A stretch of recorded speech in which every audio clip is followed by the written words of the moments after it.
It's time once again for the Maple Grove City Report. I'm Dave Kaiser from CCX Media. Thanks for joining us, along with Heidi Nelson, Maple Grove City Administrator. Heidi, welcome. Thank you. It is an unprecedented time at local cities, and we're going to talk a little bit about that as we recap the March 16th meeting. A lot of that meeting with coronavirus talk. We've also have other updates of things happening through that council meeting and other things still happening around town, and maybe some notes for you to think about. Heidi, let's jump right into the meeting on the 16th.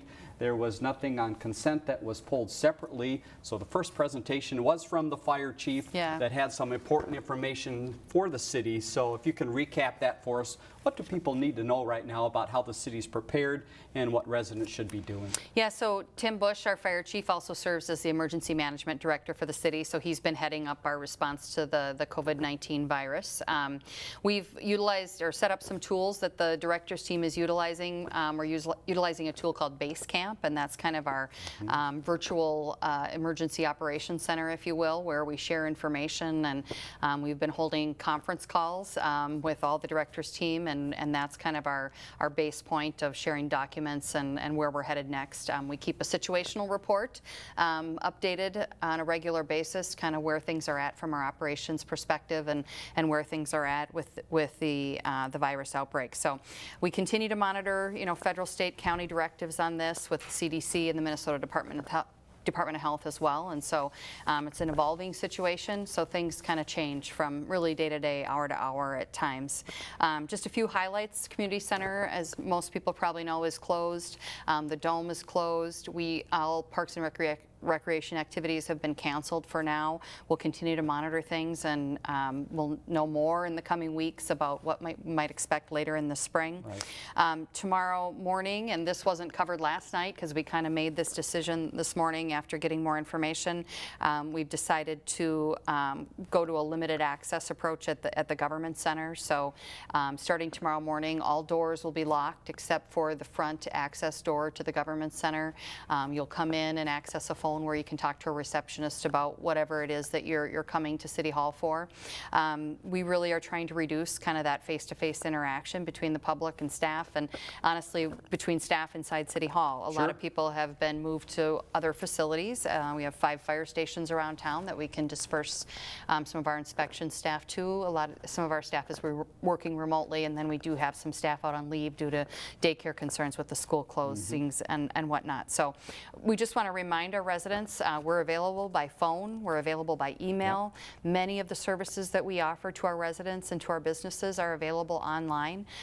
You can pay your utility bill online, you can file for homestead online, you can get a building permit online, you can pay for those things online. So really a lot of our services are available on the web. So it really kind of reduces the need to come to City Hall. So we're just asking folks to really kind of think that through before they make that trip to City Hall in the next few weeks. And we'll continue to, keep that updated and provide information about any changes to those operations. Staff is still there to serve, but we're really just kind of trying to scale back that person-to-person interaction. And again, the city's website, maplegrovemn.gov, will show you that at the end of the program as well. And just to mention, we're recording this on the 17th, so the tomorrow you're talking about is the 18th. So depending when you watch this program, again, that has been changed at this point for the government center operation. A couple other things we wanted to touch on. A few questions coming to the city related to water, and a few points to be made related to hand sanitizer or wipes that people are using. Yes. Tell us about those 2 points. Yeah, so we've had some questions about the water system. I think a little bit driven by kind of the run on bottled water and people's concern, well, is there something wrong with the city water system? And the answer to that is no, there is no threat to the city's water system. Our drinking water supply is an enclosed pressurized system. We test it daily. We treat it daily with chlorination for bacteria and virus, and so it's something that we continue to monitor, but there is no threat to the city's water system. So, we urge people to continue to utilize the city water. The sewer end of the system, there's been the equal run on the toilet paper situation, and which has caused people to, buy other things out there, whether it's diaper wipes or something that says it's a flushable wipe. They really aren't. Paper towels, those kinds of things, they really can clog up a sewer system. system and cause significant problems in your home. Right. And so we really encourage people to be thoughtful about that. Don't flush those things down the toilet. You will probably have issues in short order, and we'll have to be coming out and try to unclog those things. Yes. And so we really encourage people to think about that, what's happening out there, and just be really smart about the use of those things in their home. Very good. All right, city's website, again, a great resource of all the latest information, not only from the city, but from other national and statewide agencies. Let's move on to other items that were covered at the meeting on the 16th. One was talking a little bit further ahead about community development, and we've got community or the county corridor planning grants. So give us a little background on this. I understand this is something that is not new, but it's something the city is looking at for maybe a new use. Yeah, so Hennepin County offers a corridor planning grant, and they to any city in Hennepin County to do kind of small area planning around a transportation corridor or just a road area in general. So we, of course, are looking at the Main Street area for a reconstruction project in 2021. That's a project that was on our capital plan, and with the changing dynamics in retail and kind of those uses changing, we have some vacancies in that Main Street corridor. We see more of those uses to shifting to services and restaurants, that kind of thing. And so with this reconstruction project coming up, I think it's important to kind of take a step back and think about, what does that corridor want to look like for the next 20 years? And we anticipate that there likely would be more restaurants with the desire for more, outdoor dining, that kind of a thing. And, what does that pedestrian area want to look like? So wanted to take this year of 2020 to do some planning, and these grants are targeted exactly towards this kind of work, really that placemaking, pedestrian enhancements, walkability, those kinds of things. So we'll be making application to the county for that. The max award is $50,000. I don't think our request will be quite that much. The city has to provide a match, but we'll be trying to cover kind of the design components of this project, both kind of engineering and the placemaking components of that project. So I've worked with this program in the past, and it's a great program, and they have about $200,000 available on an annual basis to cities, and so we're hoping to be successful in our application for that planning grant. Very good. We'll pass along more information as it becomes available. Just to mention real quickly here before we hop ahead to the next community development item, there were a few oath of office that were going to happen at the meeting, but those were postponed again, as you might imagine, with all that is going on. So those will come back at a later date, and that was for the police department. Let's move ahead in community development. Another item we've been talking about multiple times is KinderCare down by the Hy-Vee store. Where are we in the process, and what was approved at the council meeting? Yeah, so last night this was their development stage plan and then their preliminary and final plat. So this is kind of all the approvals they need to move forward, and they'll be submitting for building permit. So this again is one of those outlots out in front of Hy-Vee. Very nice looking building and a nice addition out there. Not a lot of daycare offerings out there on the west side, so I think it'll be well received out there by Hy-Vee. Very good. Other upcoming items in community development, we have coffee to talk about in a few places in town. This should make people happy. Where can we find coffee now, or soon find more coffee? Yeah, hopefully, when things get back open. So we have a new Caribou up by the Maple Grove Hospital that celebrated their grand opening. I'm seeing a little bit of different thing. They do have a drive-through, so I suspect they're open for drive-through service up there. Good. And then the new Caribou with the Highland Bank, kind of just north of Cub there. That one is going to be probably opening in early April. So same thing there, that, likely some drive-through services available there. Very good. Let's talk about a few of the meetings coming up then. The Planning Commission's still busy, and we'll talk about their meeting schedule and how those might be handled in just a few minutes. What have they got coming up here in the end of March and into April? Yeah, so March 30th they'll bring the ProMed application. We've talked about this project a little bit over off of Wedgwood, just south of the now Abbott building there, off of Wedgwood and 494. This is a great project. It's a med tech incubator type space. ProMed is an existing company that's out of Plymouth. This is an expansion for them. They'll keep their facility in Plymouth. They are a medical device technology company that partners with pharmaceuticals for combination type products. We're really excited about this project. Beautiful building. They're going to have some extra meeting space. They're moving kind of their corporate headquarters or their corporate staff from Plymouth and that ProMed facility there into this new space. So this is going to be kind of a multiplier for the med tech industry up here in Maple Grove.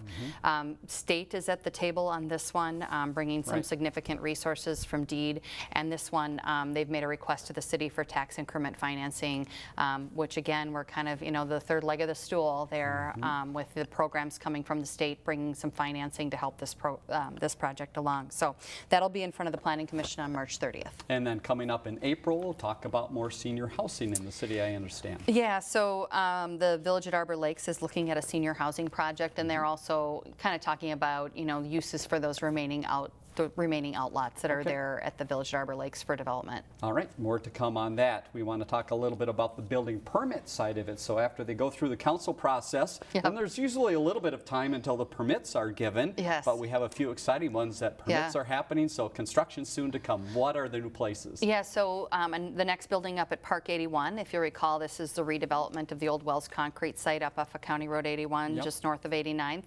The Amazon delivery center went in there. So they've pulled the permits for the next building, the east building, and so that's, I think it's around a 300,000 square foot industrial building, so a big site up there, but that project continues to move along.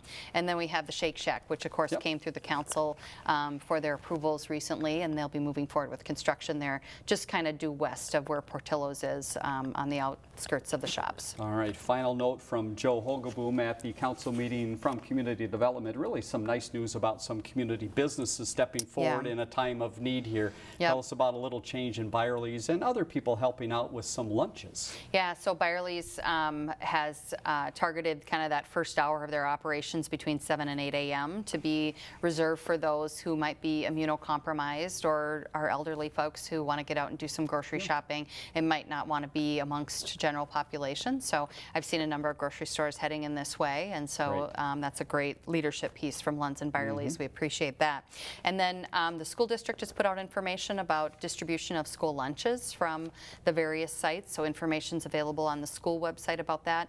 And then I know a number of our businesses in town are also offering school lunch supports, and we put some information out on our social media about where those offerings are, and a lot of those businesses are putting that information out as well. Very good. A lot of our local restaurants are really also trying to promote kind of their curbside takeout type of services, delivery even. And so, I think it's just really important during this time to patronize our local businesses and support them. This is going to be really a challenge, and I think it's just important if we can't go out to eat, maybe you pick it up and take it home and continue to support those businesses. Very good. Let's move ahead in the meeting on the 16th to Ken Asheville, talking a little bit about public works and engineering. But this time not from the city of Maple Grove. He has some advice for some of us who might be heading to and from the airport.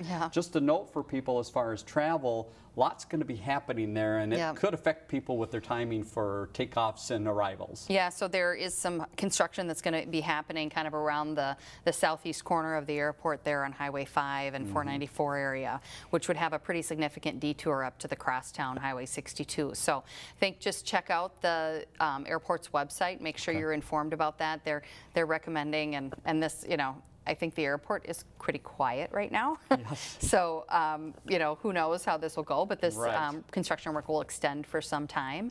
But they were recommending adding an hour to your time about getting to the airport ahead of time. So just make sure you're checking on that. That sounds good. All right, let's move ahead to your update. And there was one special update added, again, about the COVID-19. This relates to leave policy and working with city staff. Give us a little background of why this is an issue at this point and how the council dealt with it. Yeah, so we, of course, needed to review our leave policies in light of the COVID-19 situation and really look at, how could we create some flexibility for our employees to maintain operations but allow some flexibility in terms of how they work. And then what would we do, if we had employees that were either diagnosed with COVID-19 or quarantined after an exposure or prior to knowing that situation. So two things fell outside of our current leave policies that we needed to address with the council, and one is remote work arrangements. We currently didn't have a work from home policy, so we needed to create some flexibility to allow us to, for positions where it makes sense that they can do some work from home or do their work from home. We wanted to create that flexibility to, again, create kind of that spacing in the workplace. And then paid leave for quarantine. So we've created kind of a COVID-19 quarantine pay where if somebody was exposed and they were in quarantine, there would be a paid leave during that time for that purpose. So we'll be working with our staff, and a lot of questions and a lot of different situations going on with the schools closed and daycare issues.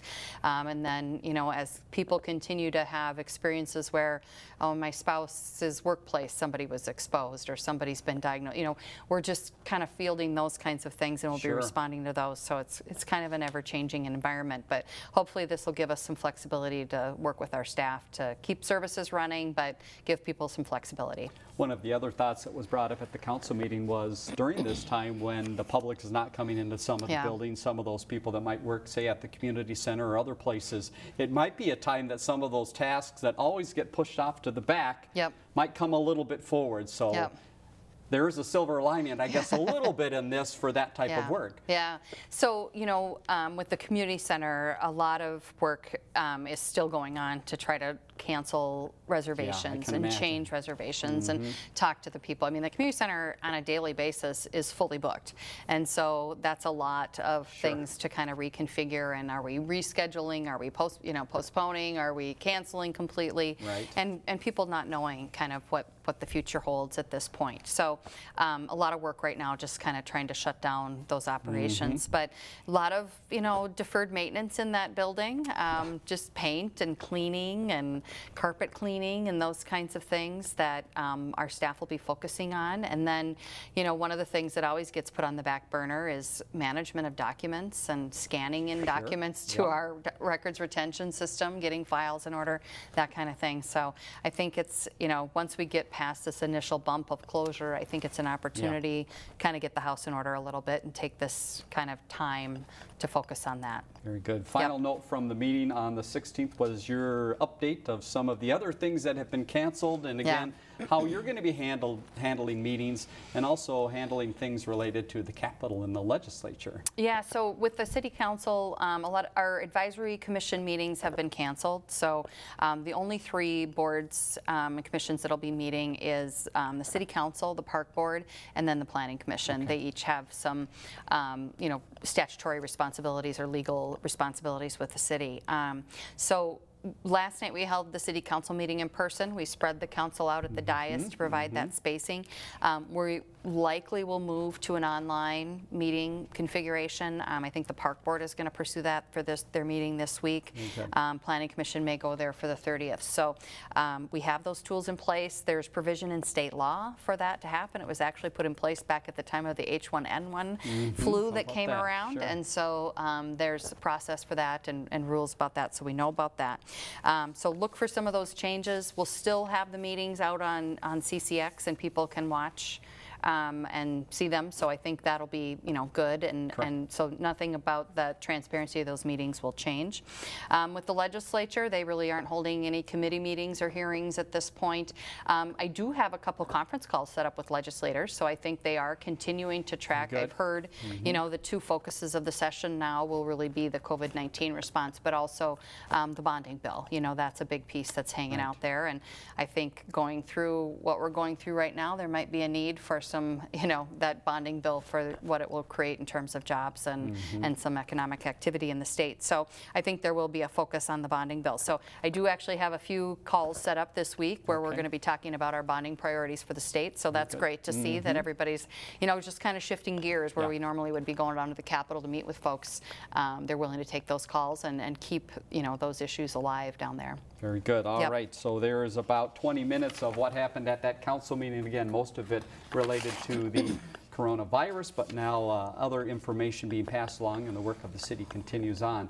We'll tell you about the next council meeting in just a second, but let's touch on some other things happening around the city, and one is the census. Things continue to build for the census. Again, a little bit of an odd situation here, Right. but tell us what people can expect now. What stage of the census are we in? Yeah, so through March 20th, the majority of U.S. households will receive the mail, an invitation to respond in the mail to respond to the 2020 census. So hopefully, with people being at home, Right. they've got extra time to be looking at their mail and pick up that census and respond to it. A lot of information is available online at mn.gov and then /2020 census. So if you just Google the 2020 census in Minnesota, I'm sure it would come up. So just make sure people are paying attention to their mail and participating in the census this year. Very good. All right, let's talk jobs in the city of Maple Grove. A few openings to let people know about. What departments are we looking at this time? Yeah, so we have an open position for a park supervisor. Applications are accepted for that position through Friday, March 27th, and then we're looking for a human resources intern for the summer, and that's open through Tuesday, March 31st at 4:30 p.m. Again, you can apply for a job online. You can do it sitting at your home through our website. All the information is available there. All right, we want to spend a few minutes talking about transit in the city of Maple Grove, a few things that are coming up, but first we should talk a little bit about just what are you seeing because of the virus, what has happened, and what might the city be looking at as far as a response to that? Yeah, we've been monitoring ridership, and certainly we've had some impacts with the U of M canceling or going to online classes for the balance of the semester. Right. So made some adjustments there on the U of M schedule, but transit ridership's down about 50% already. And I think, I think it's not only people are working from home, but it's just the thought of sitting in a crowded bus right now is not really where people want to be. We have amped up our cleaning efforts both at our transit stations and on our buses, so we're really trying to attend to those issues, but I think it's just, kind of that distancing piece that you can't quite provide on a bus. So we're going to continue to monitor that in the days that come and make some service reductions as we can see fit. We don't want to inconvenience those that are dependent on that bus to get downtown or still want to do that. So we'll try to be as careful as we can about making those service reductions. But we are seeing really significant reduction in ridership.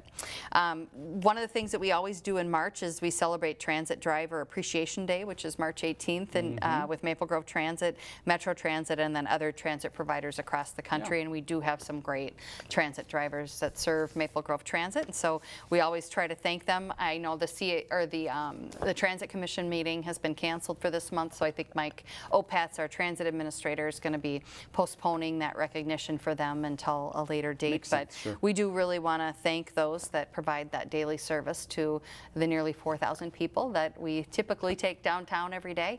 It's an important service, and we really appreciate their work for the city. Very good. And you mentioned the change with the U of M and what's happening there.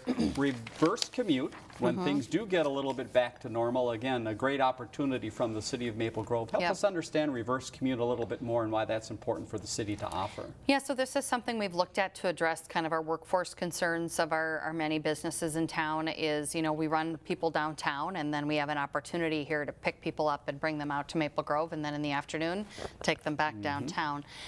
So we have been working with a few businesses to try to identify kind of the timing that would work and where the opportunities are with our trips downtown to create that reverse commute.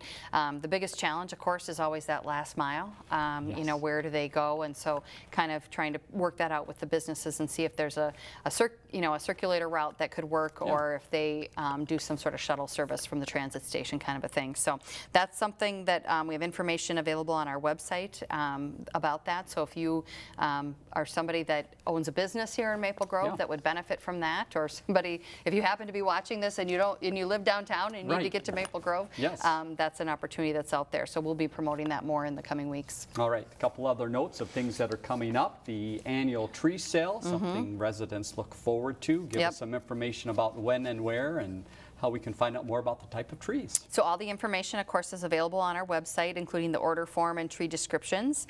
Orders are accepted through April 15th, and then May 9th is the pickup date. And of course, if we need to shift any of those dates coming, we will certainly get information out about that. All right, speaking of shifting dates, the farmers market obviously seeing some shifting going on here. What's the latest with the market, and what are you looking forward to probably the next hopefully definite date? Yeah, so the Thursday, March 19th farmers market has been canceled, as well as the one scheduled for early April, the indoor one. So we're just continuing to kind of monitor that type of activity and make plans for that. At this point, the outdoor season would start on Thursday, May 14th. We'll see where we're at that point.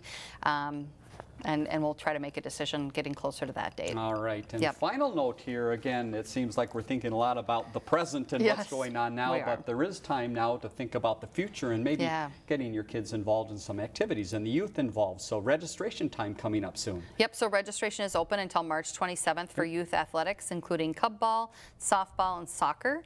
These programs are open to 1st through 7th graders, and then details are available in the Spring Parks and Rec activity guide, as well as the city's website. So we really encourage you to check out the information there. Yeah, plenty of time to look over those as we are a little bit more at home now. Yes. Heidi, thank you very much for the information. Thank you. Again, we'll keep in touch with the city as other things become available. Let's leave you with some more information. That next council meeting scheduled for April 6th at 7:30 at the Government Center, possibly. And again, how it is delivered to you may be a little different, so more information to come through the city's website.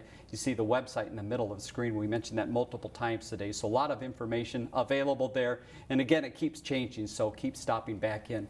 763-494-6000, the number to the Government Center too. As Heidi mentioned, a lot of times you can call and ask questions before you might drive over to the building and find out that maybe something isn't available. So make sure you use that phone number. If your response line 533-1710, questions or comments about the program, we'd be happy to answer those. For Heidi Nelson, I'm Dave Kaiser. Thanks for joining us on the Maple Grove City Report.